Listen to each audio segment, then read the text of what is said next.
Right. तो वही से बात करते हैं। अच्छा, तो अब ये आपको मैं यही बताना था, यहाँ पर जो रेवेन्यू बढ़ा है, कॉस्ट भी बढ़ गई है, तो यहाँ पर बिजनेस की प्रॉफिटेबिलिटी में कोई भी फर्क नजर हमें नहीं आ रहा।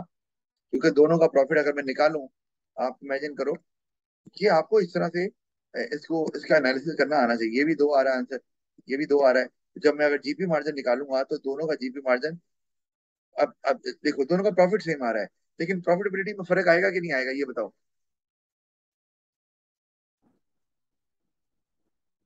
यस। आएगा। अगर मैं ऊपर वाला जो है इसकी निकालूं, इसकी प्रॉफिटेबिलिटी निकालूं इसकी, तो ये आएगी 2/10 × 100। तो आंसर क्या आ गया? 20%। 20। यस। ठीक है, और अगर मैं इसका आंसर निकालूं तो आएगा 2/12 × 100। तो ये आंसर क्या आ गया? बिलो 20 आ जाएगा, है ना? यस। 16.67 शायद ये आएगा। ठीक है, लेस यस। देन 20%। तो इसका मतलब है इस तरह के केस में अब आप ये नहीं कह सकते कि बिजनेस जो है ना, उसकी कॉस्ट अब आपकी कम हो, बिजनेस की कॉस्ट बढ़ गई है, बढ़ी तो है, नजर आ रही है। हम बताएंगे कि बिजनेस की, यहाँ पर हम कहेंगे कि जीपी मार्जिन जो है वो कम हो गया है, प्रॉफिटेबिलिटी लो हो गई है, क्योंकि business was not able to control its cost, या और बिजनेस की कॉस्ट जो है रिलेटिवली बढ़ गई है compare to the previous year. समझ आ रही है? तो इस तरह से आपको फिगर्स देकर अपने एनालिसिस को चेंज करना आना चाहिए। वैसे मैंने नोट्स में इंटरप्रिटेशन की हुई है काफी डिटेल। समझ आ गई? यस। इसी तरह नेट प्रॉफिट मार्जिन के केस में भी ऐसे ही है। लेकिन नेट प्रॉफिट मार्जिन में अब आप कॉस्ट ऑफ सेल्स को बीच में नहीं लाएंगे, क्योंकि नेट प्रॉफिट मार्जिन निकालने के लिए आप एक्सपेंसेस को भी कंसिडर करते हैं। तो अगर आपका प्रॉफिट मार्जिन बुरा आ रहा है, जैसे यहाँ नजर आ रहा है कि 10% था, अब वो 8% हो गया, तो आप क्या कहोगे कि business was not able to control its expenses, या बिजनेस के एक्सपेंसेस बढ़ गए। अगर तो एक्सपेंसेस बढ़ गए हैं तो आप डेटा से बता देंगे कि एक्सपेंसेस बढ़ गए हैं, जिससे प्रॉफिट मार्जिन कम हो गया। और अगर एक्सपेंसेस उतने ही हैं लेकिन प्रॉफिट मार्जिन फिर भी कम आ रहा है, तो आप कहेंगे business was not able to control its expenses. तो इस तरह करके आप बता देंगे, क्योंकि प्रॉफिट मार्जिन में ज्यादा रोल होता है एक्सपेंसेस का, क्योंकि उसको भी कंसिडर किया जाता है, उसको सब्ट्रैक्ट किया जाता है। जीपी मार्जिन में नहीं किया जाता, तो वहां हम कॉस्ट ऑफ सेल्स की बात करते हैं, लेकिन नेट प्रॉफिट मार्जिन में हम एक्सपेंसेस की बात करते हैं। ठीक हो गई बात? यस। तो अब हम वापस चलते हैं उसी पॉइंट के ऊपर जो हम कर रहे थे, कि अगर ऐसा हो जाए,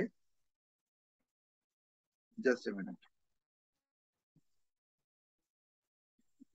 कि अगर ऐसा हो जाए कि आपकी जीपी मार्जिन जो है वो तो वो रेशो तो अच्छी आ रही है, कि वो आपकी 30% से 35% हो गई है, और आपका जो प्रॉफिट मार्जिन है वो आपका 10% से 8% हो गया है। तो हम कहेंगे कि इंटरप्रेट करते हुए ये सवाल ना 6 नंबर का क्वेश्चन आया था कि do you think business profitability is good और not, whether the owner would be satisfied, the manager would be satisfied with the profitability of the business. इस तरह से सवाल आया था। तो अगर जीपी और प्रॉफिट, तो आप बताएंगे पहले कि जीपी मार्जिन बेहतर हुआ है, जिसका मतलब है कि बिजनेस ने अपनी कॉस्ट ऑफ सेल्स को कंट्रोल किया है या कम किया है, जो भी आप बताएंगे।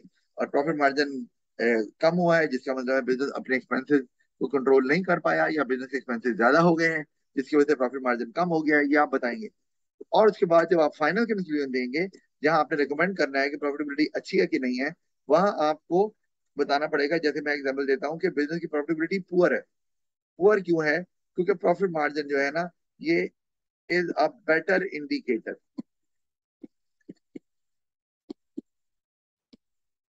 Better indicator of success. क्यों? क्योंकि प्रॉफिट मार्जिन निकालते हुए आपको प्रॉफिट कैलकुलेट करना होता है फॉर द ईयर, जो कि हर किस्म की कॉस्ट को कंसिडर करता है, चाहे वो एक्सपेंसेस हो चाहे वो कॉस्ट ऑफ सेल्स हो। फिर जो जीपी मार्जिन है वो सिर्फ कॉस्ट ऑफ सेल्स को कंसिडर कर रहा है। तो ज्यादा एक्यूरेट पिक्चर जो है बिजनेस की परफॉर्मेंस के हवाले से, वो प्रॉफिट मार्जिन दिखाता है, क्योंकि वो सारी कॉस्ट को कंसिडर कर रहा है। इसीलिए ओवरऑल आपका कंक्लूजन होगा कि प्रॉफिट मार्जिन के बिजनेस की प्रॉफिटेबिलिटी अच्छी है, क्योंकि जीपी मार्जिन इंडिकेटर तो जरूर है, लेकिन वो बेस्ट इंडिकेटर नहीं है बिजनेस की सक्सेस को मेजर करने के लिए। और वो क्यों मैंने आपको बता दिया। समझ आ गई?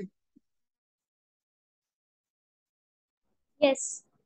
अच्छा, इसी तरह से बैक टू द नोट्स, हमारे पास एक रेशियो जो रह गई है कैपिटल एम्प्लॉयड वाली, जो मैंने आपको बताया भी है। ये अगर रेशियो आपकी इंप्रूव कर रही है, जैसे आपकी पहले ये रेशियो आई थी 30%, आगे आके 40% हो गई, इसका क्या मतलब है कि business was able to use its capital efficiently. Business अपने कैपिटल को अच्छे से इस्तेमाल कर रहा है, बेस्ट यूज कर रहा है और वेस्ट नहीं होने दे रहा। और अगर ये पोर आ रही है तो business was inefficient in utilizing their profit, और इसीलिए प्रॉफिट कैपिटल में से ज्यादा प्रॉफिट जनरेट नहीं हो रहा। तो किस तरह से आप इसकी भी रेशो अच्छी या बुरी बता सकते हैं।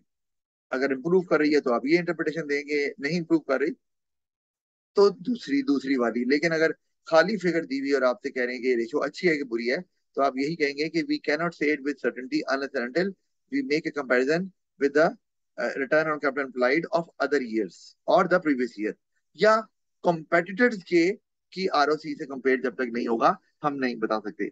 या तो बिजनेस की अपनी प्रॉफिट की जो फिगर आ रही है पिछले साल की, उससे, या उस इंडस्ट्री में जो अदर कंपाइटर्स ऑपरेट कर रहे हैं उनकी रेशो से कंपेयर कर लें, तो पता चल जाएगा कि आपकी रेशो अच्छी है या बुरी है।